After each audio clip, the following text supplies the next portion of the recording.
Comparecemos diante da Comissão Interamericana de Direitos Humanos, agradecendo a oportunidade desta audiência de caráter geral para apresentar informações sobre despejos forçados de defensores de direitos humanos no campo, especialmente em meio à Covid-19 no Brasil, que até a presente data levou a vida de 178 mil pessoas. E o fazemos com uma delegação bastante representativa da luta pela terra e pela reforma agrária no Brasil, e por uma sociedade mais solidária e mais humana. A parte peticionária apresentará informações sobre violações de direitos humanos relacionados aos conflitos agrários, no que tange à paralisação da reforma agrária, a falta de interlocução democrática com as populações campesinas e, especialmente, a gravidade dos despejos forçados em meio à pandemia. É de se registrar que o Brasil vive retrocessos inimagináveis em políticas públicas de direitos humanos. No caso da reforma agrária, as lesões são sistemáticas, globais, resultados de uma prática cotidiana e pulverizada em dezenas de atos administrativos, encorajadas por um governo que se coloca numa posição adversarial aos que lutam pela terra. No tempo em que a Assembleia Geral da ONU aprova a Declaração sobre Direitos dos Camponeses, em 2018, no tempo em que soluções de combate à fome na FAO, da ONU, incluem a interdependência entre moradia, segurança alimentar e reforma agrária, o governo brasileiro paralisa processos administrativos e judiciais de demarcação de terras, interrompe a destinação orçamentária e deixa de destinar terras públicas para o assentamento de famílias do campo.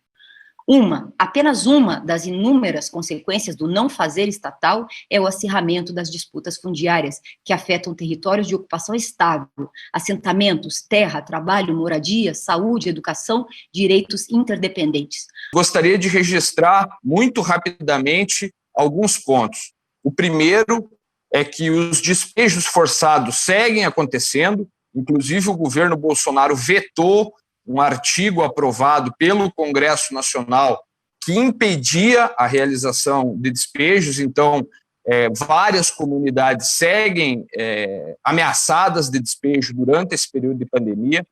Especificamente em relação ao caso de Minas Gerais, do Quilombo Campo Grande, houve o despejo forçado de 14 famílias e a destruição da escola Eduardo Galeano, que servia como espaço de alfabetização de todas as crianças e jovens e adultos daquela comunidade. 450 famílias seguem sendo ameaçadas nessa comunidade.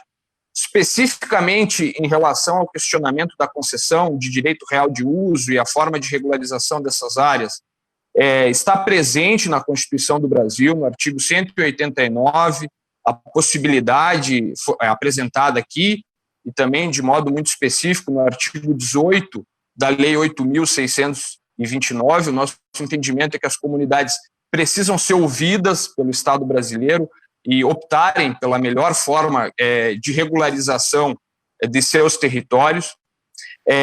Não há nenhuma ação específica do INCRA, do Ministério da Saúde ou de qualquer órgão para a proteção do direito à saúde das pessoas que vivem em áreas de reforma agrária, e também a gente entende que não há, por parte do governo brasileiro, disposição efetiva, real, de qualquer tipo de diálogo. Todas as ouvidorias, os espaços de participação da sociedade civil para a apresentação das suas reivindicações foram extintos por esse governo. Gostaria de formular 4 pedidos jurídicos específicos a essa comissão. O primeiro pedido, que seja recomendado ao Estado brasileiro a imediata suspensão de todos os despejos forçados, com especial atenção aos protocolos internacionais sobre a matéria e às medidas de proteção à saúde, integridade física e psicológica dos camponeses. O segundo, que seja recomendado ao Estado brasileiro a adoção de medidas necessárias e efetivas a garantir o direito à terra, à moradia, ao trabalho, à alimentação e, portanto, à vida de todos os povos do campo, das águas e das florestas. Terceiro pedido, que essa comissão permaneça atenta a todas as denúncias apresentadas e determine a realização de relatórios específicos sobre as violações de direitos humanos promovidas especialmente contra defensores de direitos humanos no campo pela mineração e pelo uso abusivo de agrotóxicos no país, sob o patrocínio de grandes empresas multinacionais. Por fim, o quarto pedido, convidar e pedir a essa comissão que seja realizada uma nova missão in loco no Brasil para verificação de todas as violações apresentadas, também como um instrumento de dar visibilidade às comunidades rurais ameaçadas.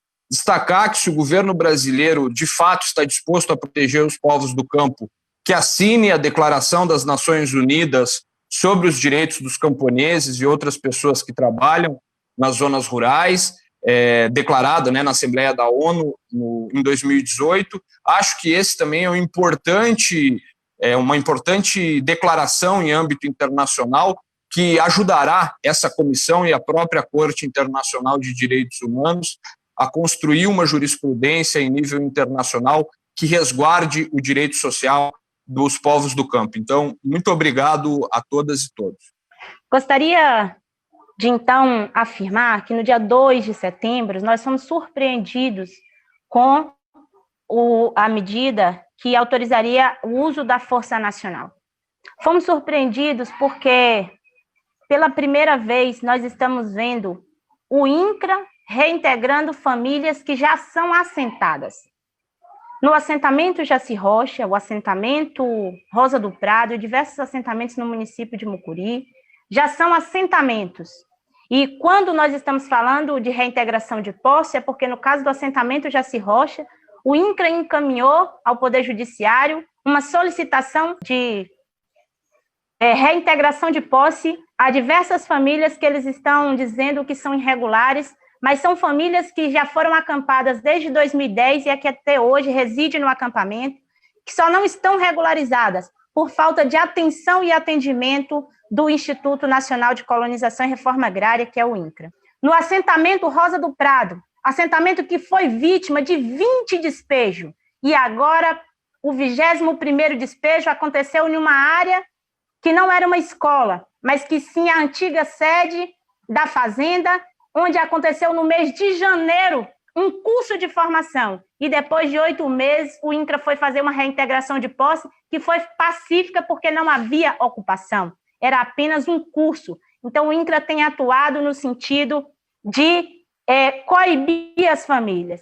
E quero dizer que não é verdade que por parte dos funcionários do INCRA não tem a intenção de coibir.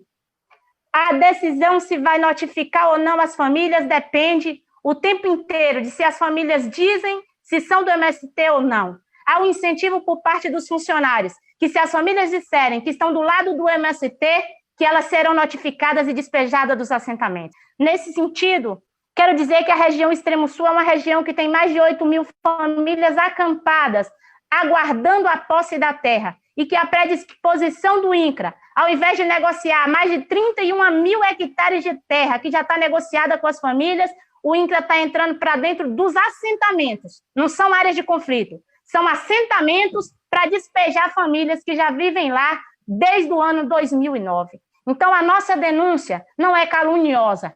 A nossa denúncia é a denúncia de homens e mulheres que vivem num espaço de luta pela produção da dignidade, pela produção dos alimentos, para que possamos compartilhar com todos e com todas. Agora, no mês de agosto, em plena pandemia, nós fomos vítimas de uma ação de remoção forçada com o uso da força militar, mesmo com todas as contradições do processo jurídico, mesmo com todas as contradições da demarcação de aonde se devia ou não fazer essa remoção, e com todas as contradições de se remover famílias que vivem há mais de 20 anos num território. Nos causou muito sofrimento também ver a destruição da nossa escola que nós batizamos de Escola Popular Eduardo Galeano, que foi destruída com maquinário e com fogo ao longo das mais de 50 horas de conflito direto que nós enfrentamos.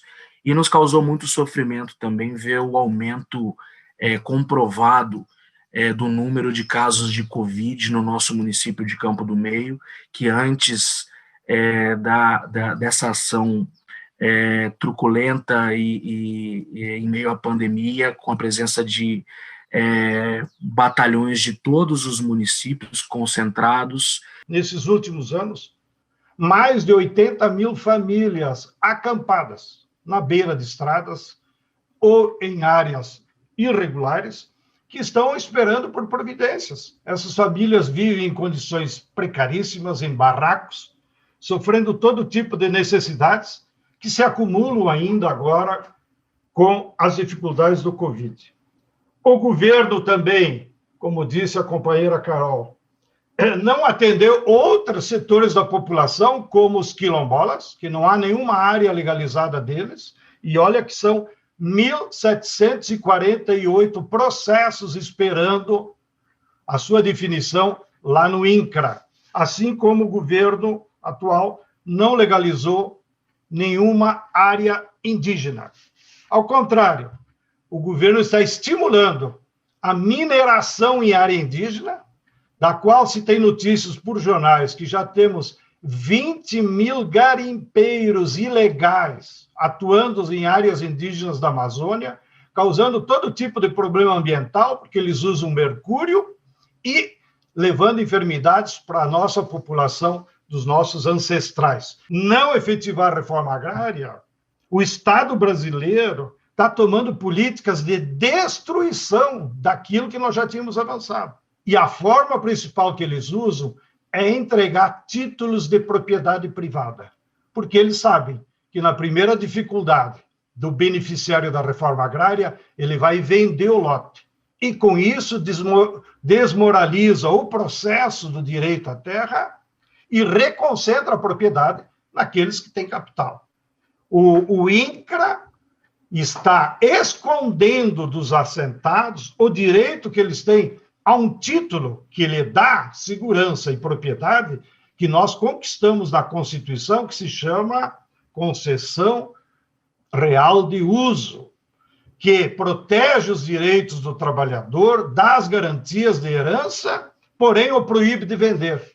Que é isso que nós defendemos como movimento. Os beneficiários da reforma agrária não podem vender a terra que a sociedade entregou a ele para ele trabalhar e criar o seu futuro. Que essa política anti-reforma agrária, ela se reproduz como uma política também anti-agricultura familiar.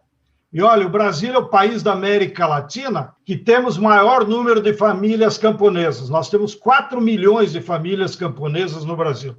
E qual tem sido a política do Estado brasileiro para eles nos últimos anos? É de completo abandono das políticas públicas que nós tínhamos, que protegiam essa agricultura familiar e impulsionavam a produção de alimentos. Por essa aliança que há do Estado brasileiro com o latifúndio e com o grande capital, nós vimos se reproduzir e aumentar os crimes ambientais, com desmatamentos, com queimadas, os crimes das empresas mineradoras que fazem o que querem, matam pessoas, matam rios e até hoje não foram julgados os responsáveis e nem reparados as vítimas. E, por último, os crimes com o uso intensivo de agrotóxico, estimulado pelo governo, que liberou em apenas um ano 242 novos rótulos de venenos, que acabam matando a biodiversidade, envenenando os rios e afetando a nossa vida como saúde pública.